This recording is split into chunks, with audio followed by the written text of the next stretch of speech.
Hello, everyone. We're so excited to have you join us for the Leadership Florida podcast called the Leadership Exchange. This is a wonderful opportunity for me to get to know and you to get to know our members better. And we're so excited today to be hosting Didier Menard from Jacobs. Welcome, Didier.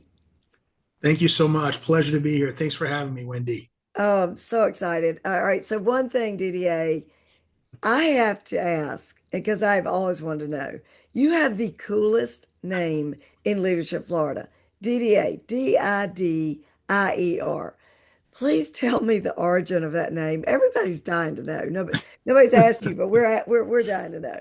You're too kind, Wendy. I was born in New York City, and but my mom and dad are of Haitian descent, so I'm Haitian American, and that's how my name came about. Haiti was a French colony, and so my mom liked the name Didier, so got stuck with that. Used to get beat up back in the day because that's a different name, right? When I was in school, when I was a youngster, but now I've grown into it, so it is different. So. I love it. I love saying it. I love it. I'm so glad to know. I had no idea what the background was, but it's just great. All right, our podcast sponsor is Sunshine Ace Hardware.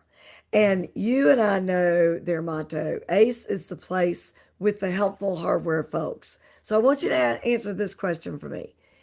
From the similar theme, Jacobs is the place with the what? Where we're challenging today and reinventing tomorrow.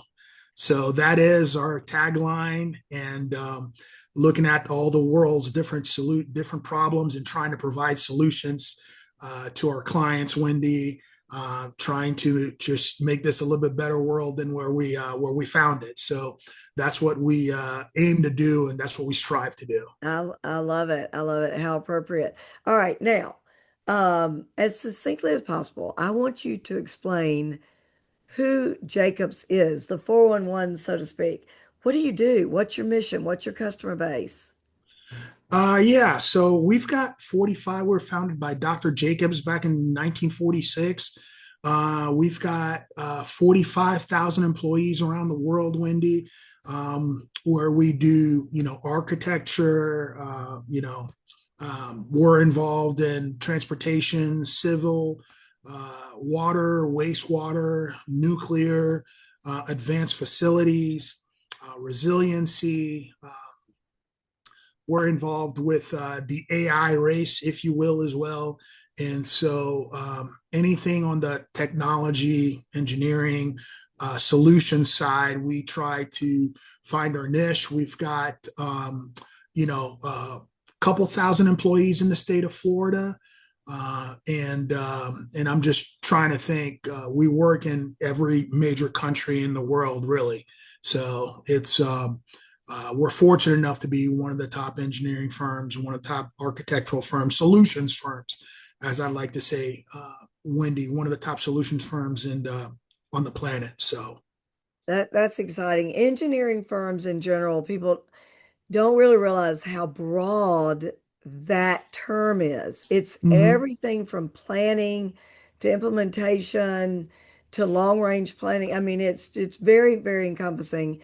And I'm sure that you get involved in some really, really creative projects.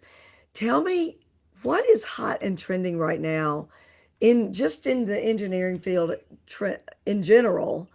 And what are you working on that's kind of current and fun? So there's quite a bit that's going on in our world. A lot of it is regulatory driven, Wendy.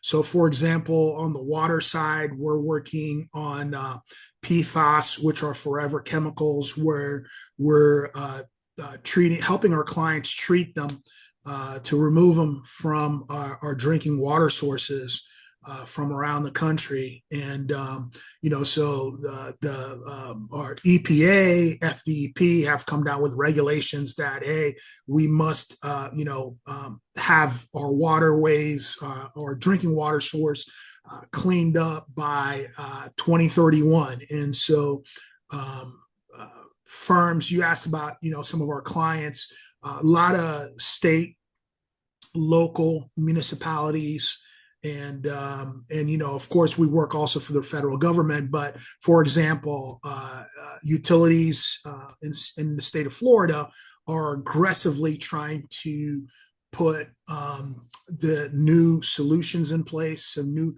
technologies in place, Wendy, to deal with those PFAS and trying to remove them from the drinking water source. So that's just an example.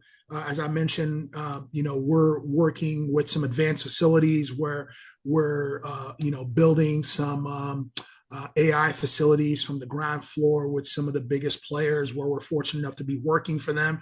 Transportation wise, we're looking at, some of the newer technologies to do what we can to, improve mobility and make it a little bit safer for folks to get from point A to point B, including for pedestrians. And so, just wide variety of projects where we're involved with and dealing with sustainability. That's another big.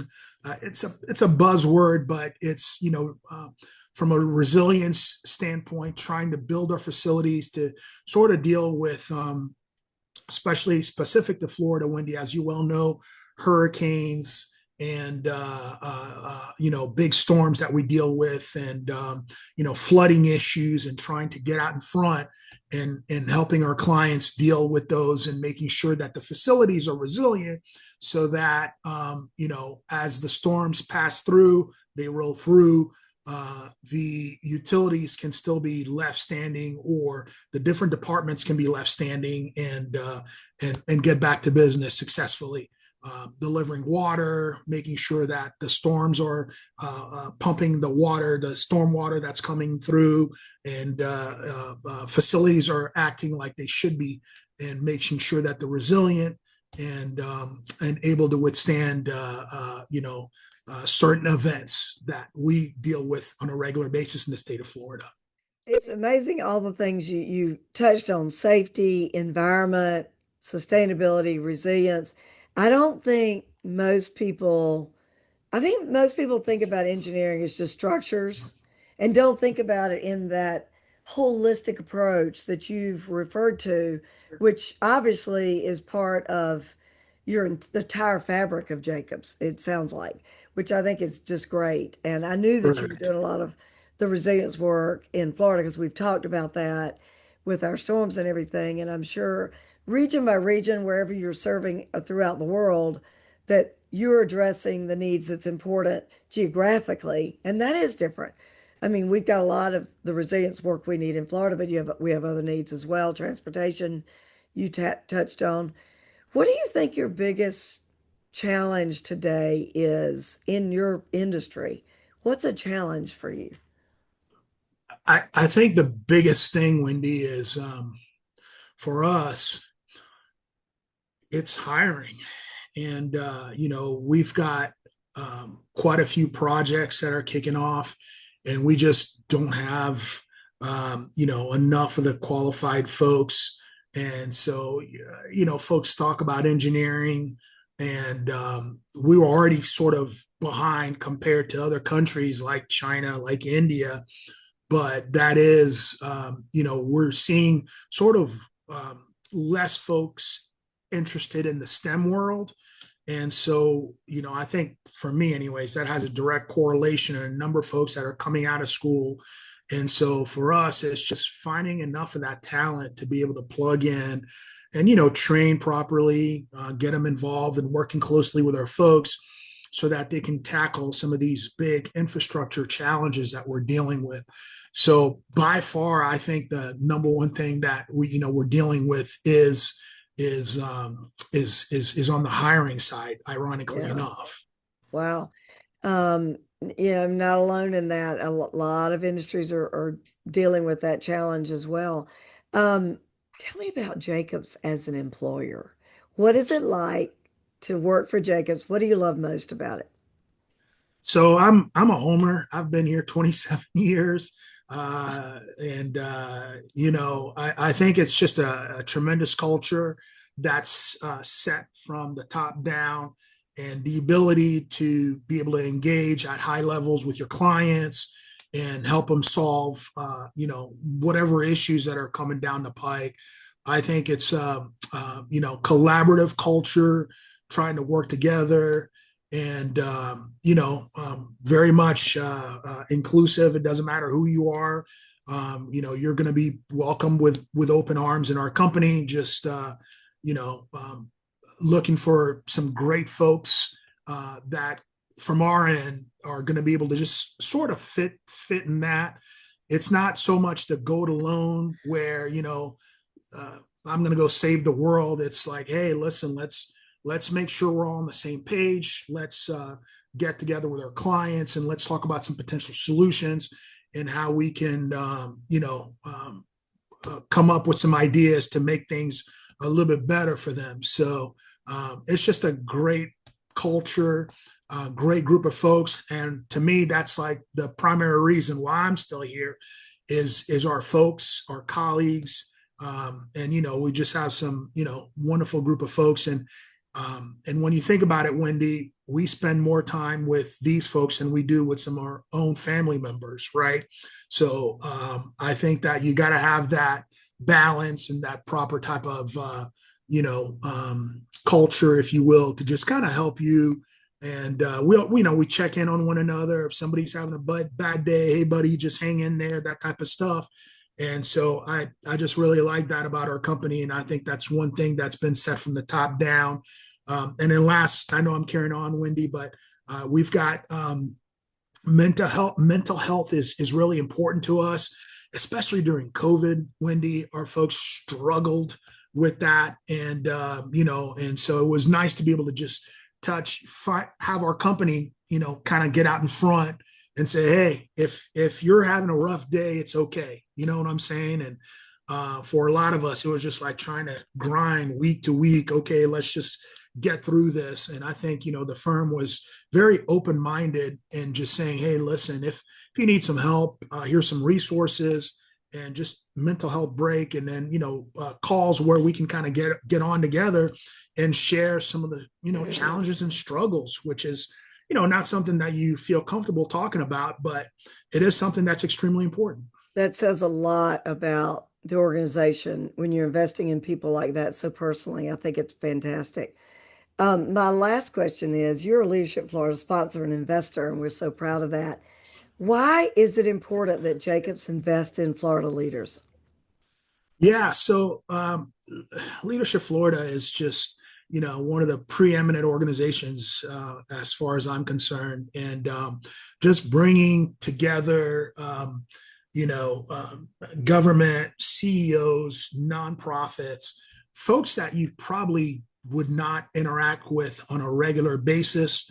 Wendy, all come together in just one environment, and you start off in I don't know if it's still in September, Wendy. You start off in September, and you're all different, a different group of 54, 55 individuals, and then by the end, you truly become a family. So from my standpoint, it's important to invest in our leaders, because there are some of the real key decision makers that are going to be changing the world. And we have CEOs, we have attorney generals, CFOs, state senators, governors, senators, you name it. And for me personally, what Leadership Florida did for me, Didier Menard, is that it allowed me to have a whole vast network of folks that I would probably never been exposed to otherwise, Wendy, and especially in the engineering field, folks and operate at a certain level. And for me, I'm comfortable looking through our Leadership Florida guidebook, a handbook, reaching out to county managers, county administrators, city managers, mayors and council folks, and just be absolutely comfortable being able to do that. And I know that in my engineering field, that's not something that's common. And so Right. that is something that for me, but for Leadership Florida, wouldn't have it. I love that. And I love that you reference our directory because I love that book. And I keep everyone from my class back to class 24. I have every one of those books, and it's just great. DDA, you are a real joy to be with. I've enjoyed getting to know you over the years. Didier Menard, folks, class 21 called Blackjack from the East Central region. We have been talking to today. Thank you so much for joining us for the Leadership Florida podcast called the Leadership Exchange. Thank you, DDA. We appreciate it. And thank you all for listening today. Thank you so much, Wendy. This was a pleasure. This was a treat. Thank you so much. Appreciate you having me on. It's been such a joy to talk with DDA Menard from Jacobs. Wow, such an interesting company. Huge organization. Jacobs is a worldwide entity, 45,000 professionals across the world, 2,000 just in Florida. DDA is an executive with Jacobs, and they are doing some amazing work. Sustainability, environment. They're working with AI. They work in communities, small, medium, and large, and statewide. It's really been a joy to talk with DDA today.